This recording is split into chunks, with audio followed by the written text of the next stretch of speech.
52 Comms Mixup with Ramsey Mohsen from Digital Evolution Group. And I always like to real quickly, before we get started, give you on Twitter, Ramsey has like the best Twitter handle ever, RM. Right, so you got like 137 characters to write your tweet. A few more extra ones than the average person, but yeah. And then he's with Digital Evolution Group, and the website is digitalevolutiongroup.com. Digitalev.com. Digitalev.com. So we'll put that on the video too. But always like to get those credentials in. So 52 Comms Mix-Up. You guys know how it goes. We'll do 4 questions, 2 work related, 1 kind of off topic, 1 about a cause. And Ramsey, thanks for joining us. Let's just jump right in. Thanks for having me. Appreciate All right. it. Sounds good. So, Ramsey, we just said you work at Digital Evolution Group. You guys do a ton of great digital work in KC. I always like to look on company websites and kind of see like what the branding is, what the vision is. And what I liked about what I saw on your guys' site is it said Digital Evolution Group is more than simply an application development firm or interactive agency. You're a full-service e-consultancy. Mm-hmm. What does that mean to you guys? How do you apply that with your clients? It's a fancy corporate phrase, e-consultancy, right? So in simplistic form, if it's on the web, if it's online, we likely do it.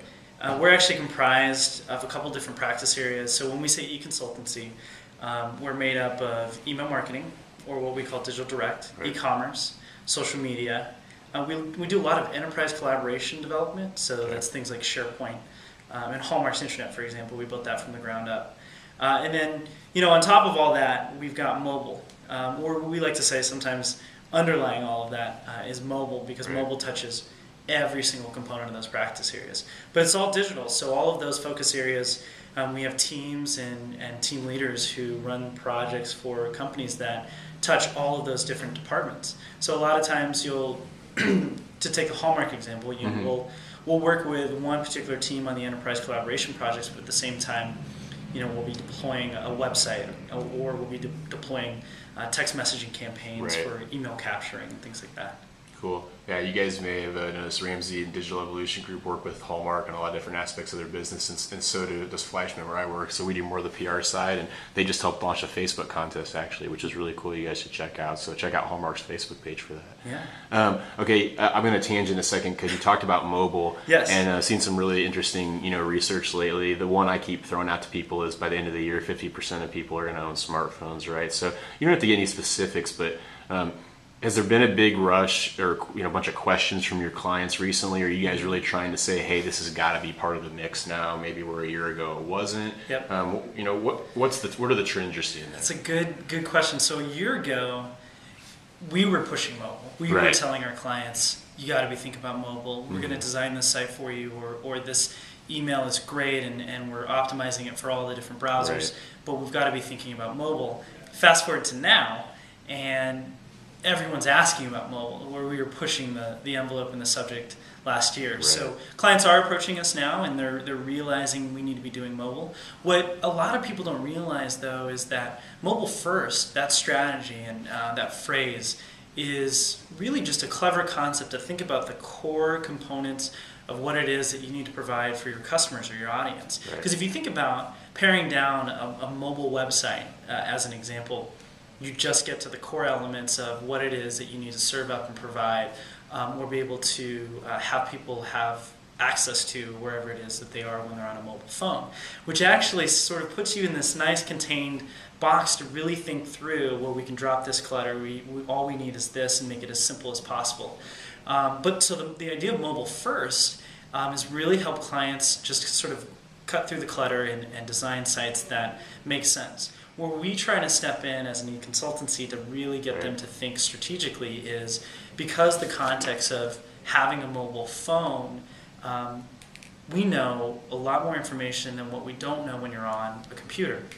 We know that you are mobile. We know that you're walking around. So in the instance of, let's say Feral Gas, one of our clients, in the instance of a mobile website for them, we know more than likely the context of your visit may be things like reordering a fill for propane to your house. If we were doing stuff for a team or a sports team of some sort, the context may be I'm actually at the ballpark of some sort, so I'm looking for concession stands, or I'm looking for maybe upgrades to my ticket. So you know a little bit more information, which is great, because then you can serve relevant information that actually is valuable. Right. Whereas a website, you may have to blow it out because you have no clue what it is that they may be looking for at that given time. So you just have a little more context, which is just fascinating stuff, I think, for a lot of marketers, because the more information you have about your customers, the more powerful right. you can serve back the right kind of information for them. Yeah, there's a lot there. I think this is a really interesting topic. I'll try not to tangent too much more, but sure. I think, the idea of just having a mobile website, because, 50% of people are going to be able to get access to the web on their phone at least. Yep. I mean, they better be able to find you, right? So there's that element.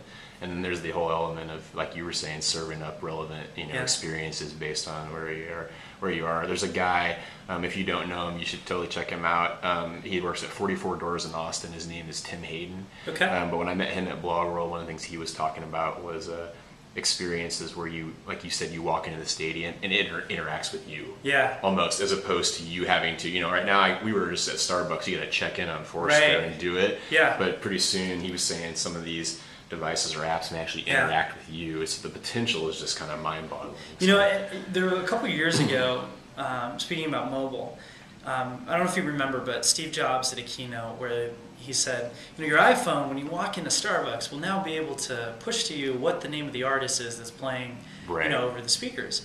And I once wrote a blog post that actually Mashable covered, and I'm just thinking back to why they haven't revisited this. But they have the technology that you walk into anything, like Steve Jobs said, Starbucks, it pushes you notifications about the music that's playing and if you want to purchase it. In the blog post I wrote, I thought it could revolutionize a lot of things. So why not when you walk into Gap, for example, the same kind of experience happens. Maybe not just music, but other things that are relevant based on the fact that it knows you're there. Right. And if you were at Lollapalooza, for example, later this year, wouldn't it be awesome that the band that's playing on stage, you can buy their album right now on your phone? So mobile is definitely here to stay, and it's there are a couple of studies that came out actually in the past month that say the usage of your mobile phone is actually superseding the use of your computer, which is mind-blowing to a lot of marketers, because they think of the budget that they're dropping in on a website, and they haven't thought through the mobile context, the mobile visit. The other thing that a lot of people don't realize too is we look at a lot of analytics for social on the Facebook side for a bunch of our clients.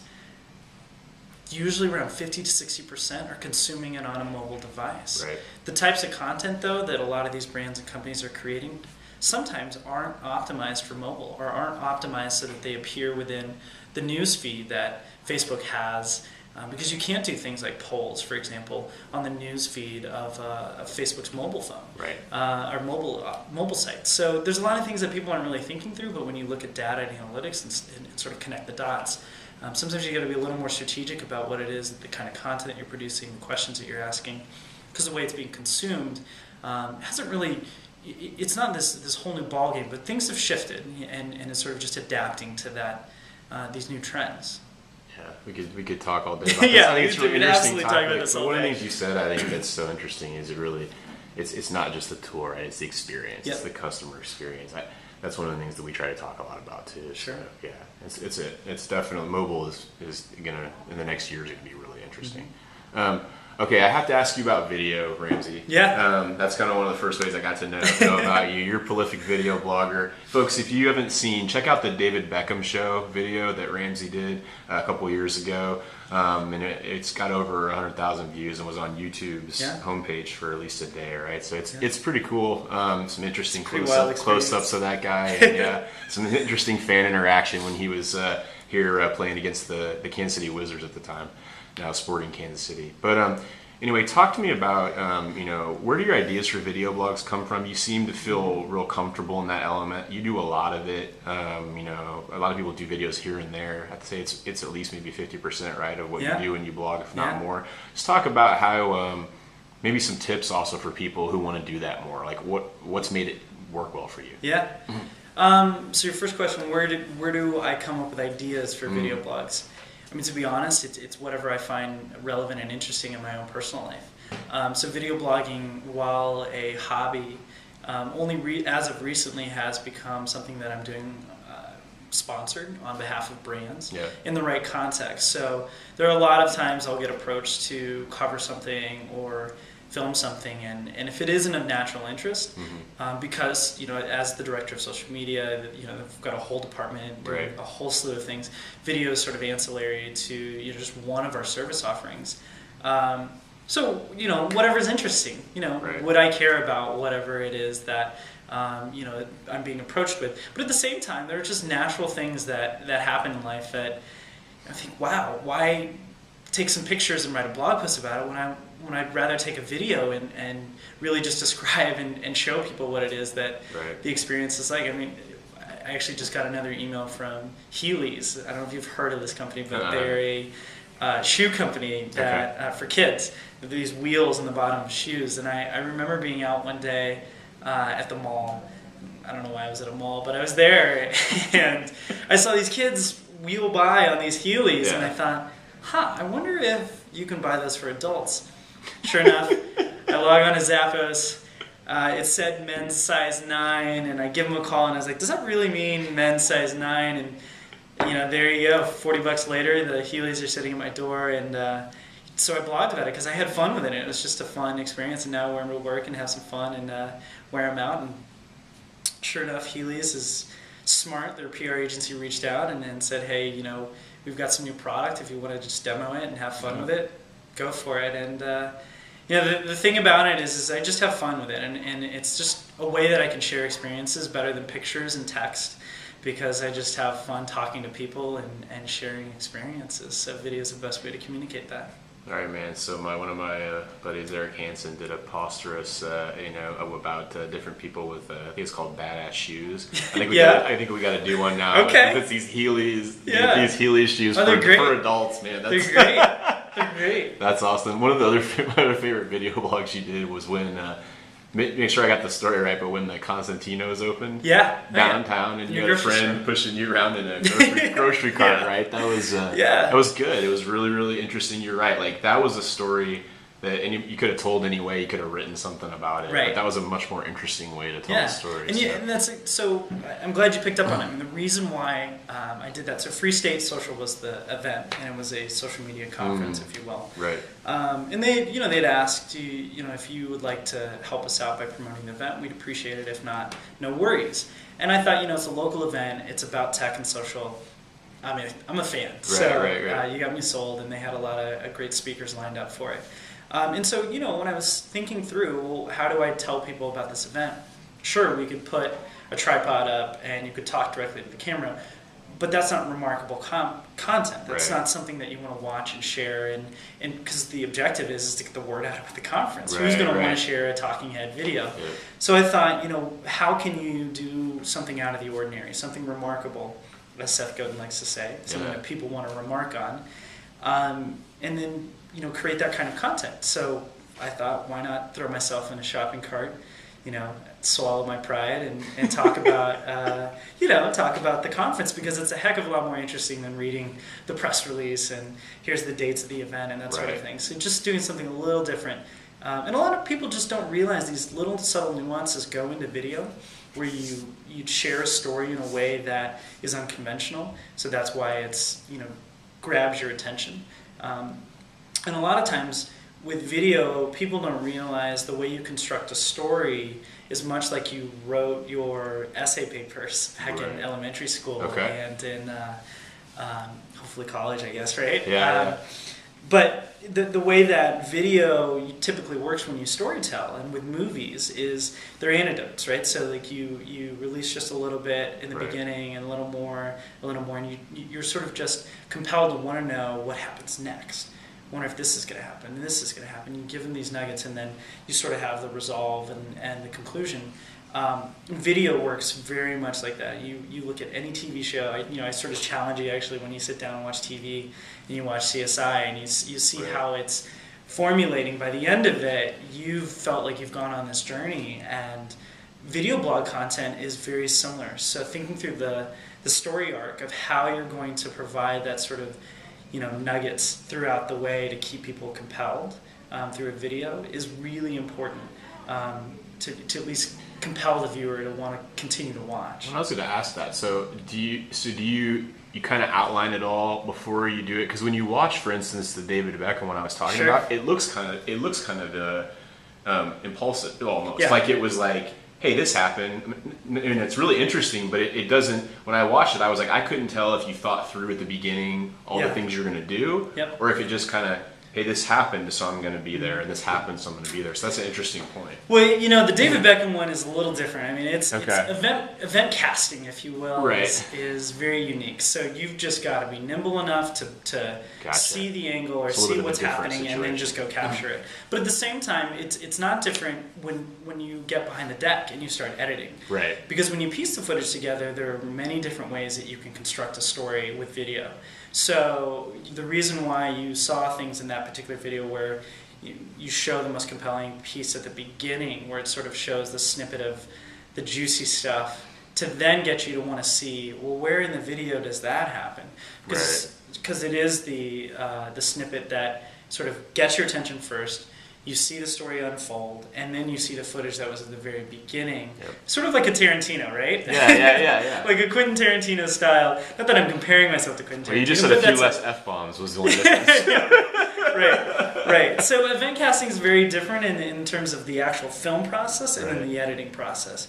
But you've just got to capture as much as you possibly can, get in the right areas at the right time, ask the right questions, and that's sort of what happened with the David Beckham video, is that right place, right time, and just asked the right things and made my moves the right way to get where he was when he was interacting with the fans. And then when you get back to the editing bay, it's like you're back at work again, and you're starting from step one, because there's so many different ways that you can edit.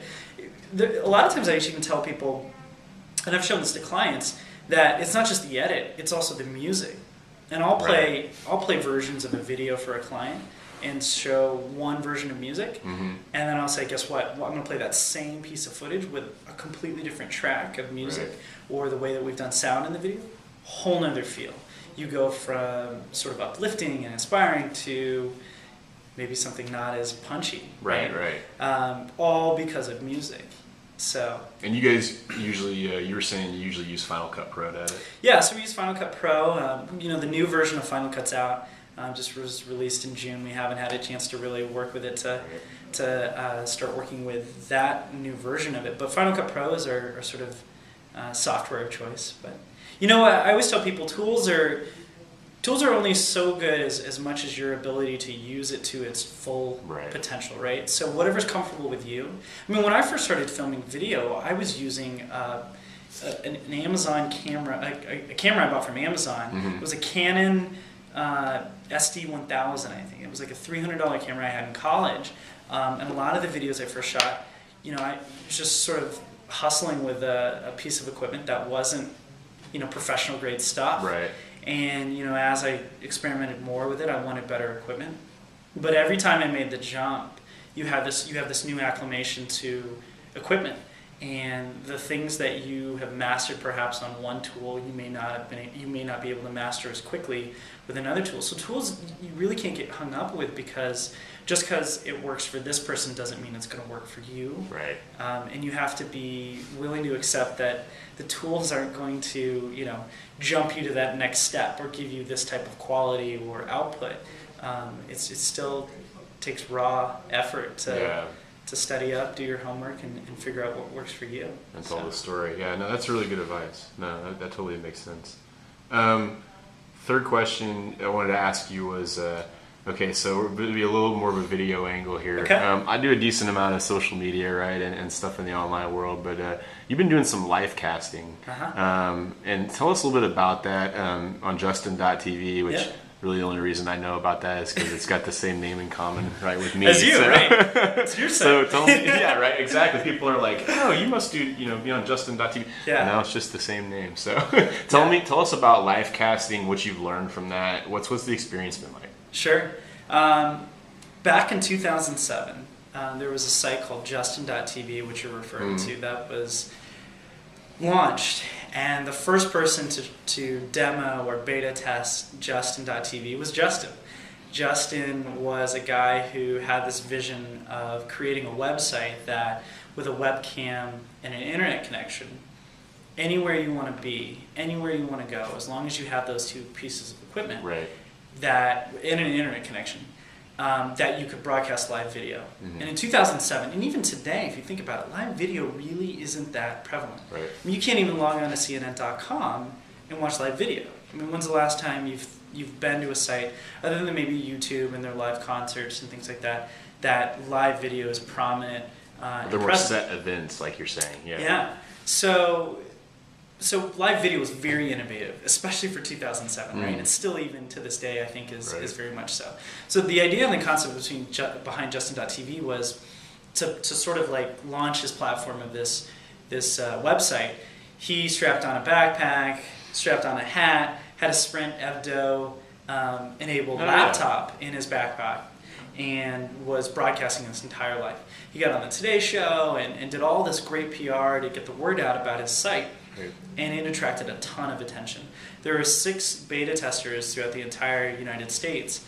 I was the only one in the Midwest that was selected to do sort of this live casting experience, where or experiment, if you will, where I had the same setup: backpack, Sprint Evdo connection, webcam, and everywhere I went for 24/7. Yeah. For 3 months, I broadcasted my life, which was a very interesting social experiment. I bet. I had a lot of just very mixed reactions in terms of the whole privacy issue. I mean, we'll talk about privacy. Back then in 2007, the privacy issue of live audio and video with a chat room where people could watch what you were doing, that was way ahead of its time compared to what we're dealing with now. So live casting essentially was that. Is sharing those kind of experiences. And frankly, it sort of propelled the passion that I have for video and just telling stories in that way, shape, or form to others, or just being able to capture that. So yeah, live cast. But live casting actually takes different forms. You know, it's not just video, and it's not just Justin.tv, which still exists, by the way. And for the most part, there really isn't anyone who's doing that extreme of... like every second. Yeah, like every second of your life. There's not as much EdTV going on because that was really nice. Yeah, it was really more of PR to get his site off the ground, and there's a lot of brands that have presence on Justin.tv because of those efforts on the initial onset of the site.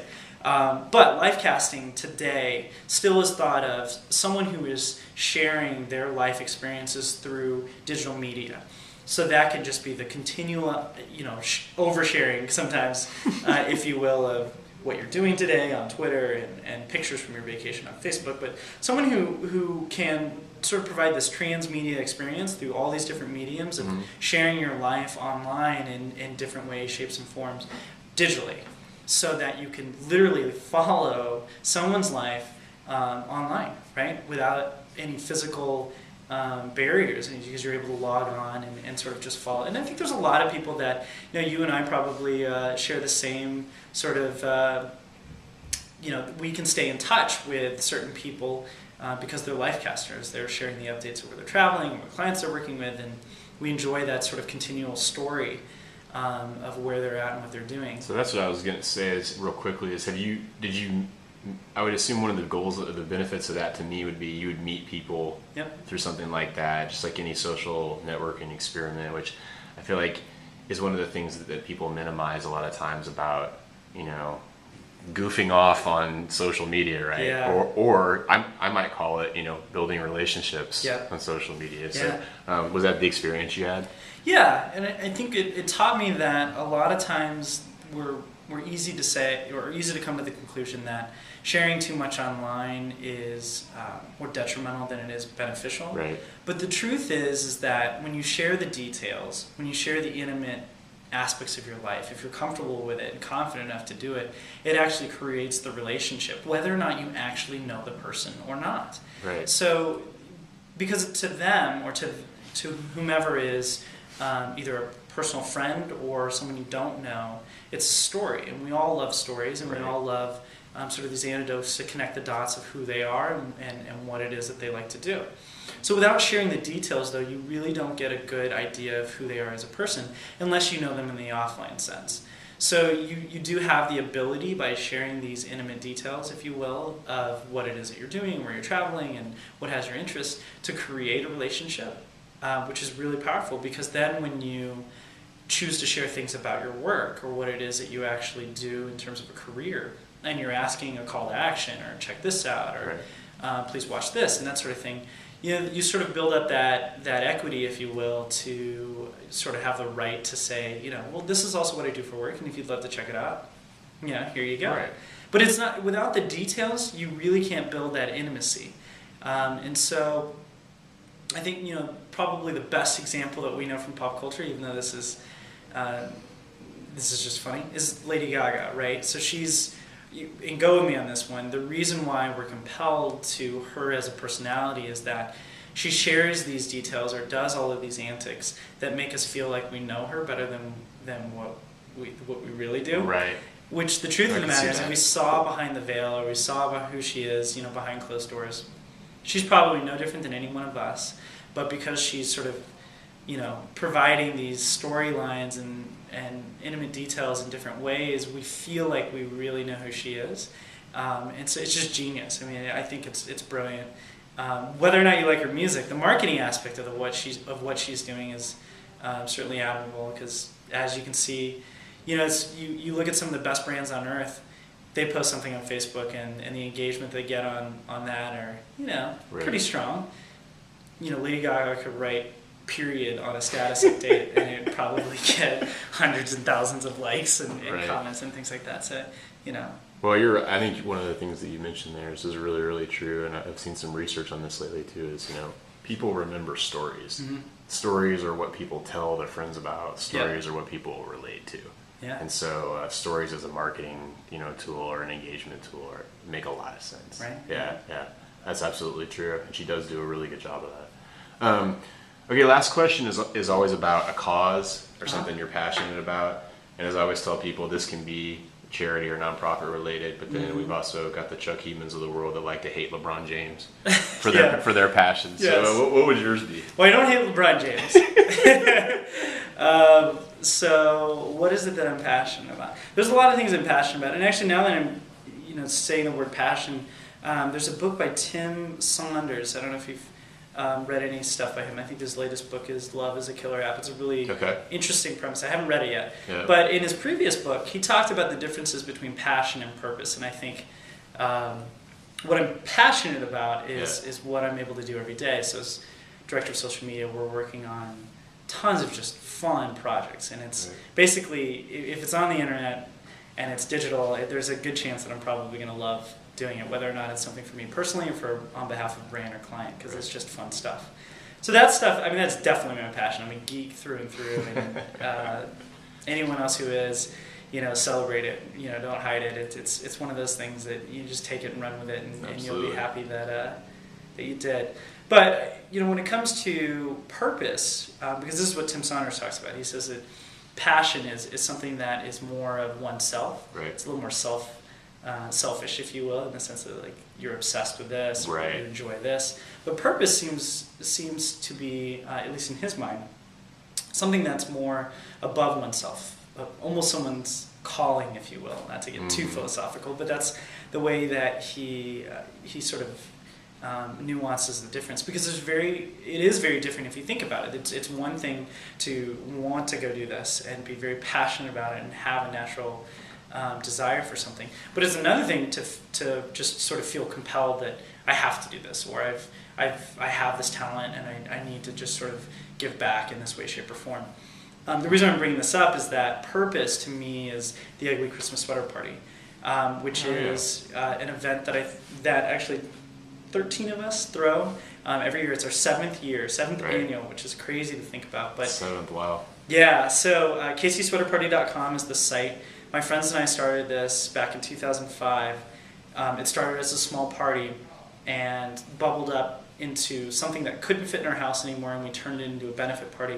And over 7 years, we've raised over $50,000 for one of our favorite charities. But the reason why that's awesome. The reason why it's something that I feel is more of a purpose, if you will, is that digital is something that I just inherently like. Right. And I'm fortunate enough that other people think that I'm good at it, and able to help other companies and brands, sort of push them forward in whatever it is that they're doing. I felt, if I can't give back in a charitable way with volunteer hours or actually being in a certain place, because we all have jobs and, and obligations and things like that, and I volunteer as much as I can.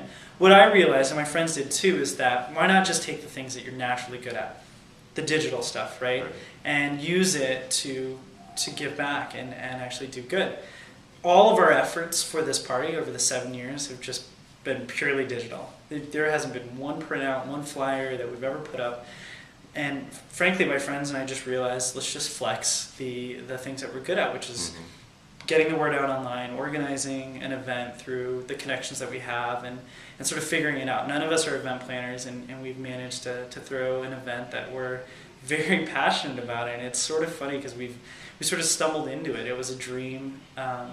3 years ago is when it first was turned into a benefit party. Right. And we had no clue it would bubble up to what it is. And we have people in Sweden who are now throwing an ugly Christmas sweater party because they were inspired. We have, there's even a couple people at Microsoft up in Seattle that have read up on a couple of the pieces that we've written and posted.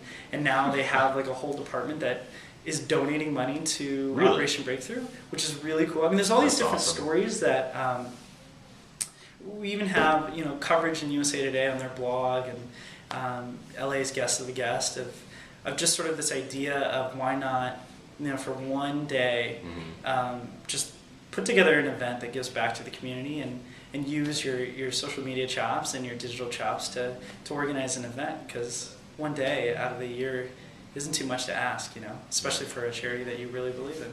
That's really cool, man. And I was telling my wife about this because we haven't had a chance to come yet, but we're planning to come this year. Yeah, you gotta come. And I'm Jewish, so I was like, gotta find the blue menorah sweater that I got like a light clicker. That I can turn the. We actually have a guy who won the costume contest last year. I'll send you a picture. It's on the photo gallery. But we've got a guy who has the full-on menorah, and it's got LED Christmas lights. Oh, nice. Well, I guess they're not Christmas lights, but LED lights in the shirt. It's awesome. Awesome. That's solid. Well, maybe I have to find like a spinning dreidel shirt or something. Amazing. Yeah. Well, thanks for taking the time, Rams. I really appreciate it. It's a lot of good thoughts. And again, he's RM at RM on Twitter, and your blog's Ramsey. Yeah, RamseyMosen.com. Cool. Thanks, Ramsey. Yeah.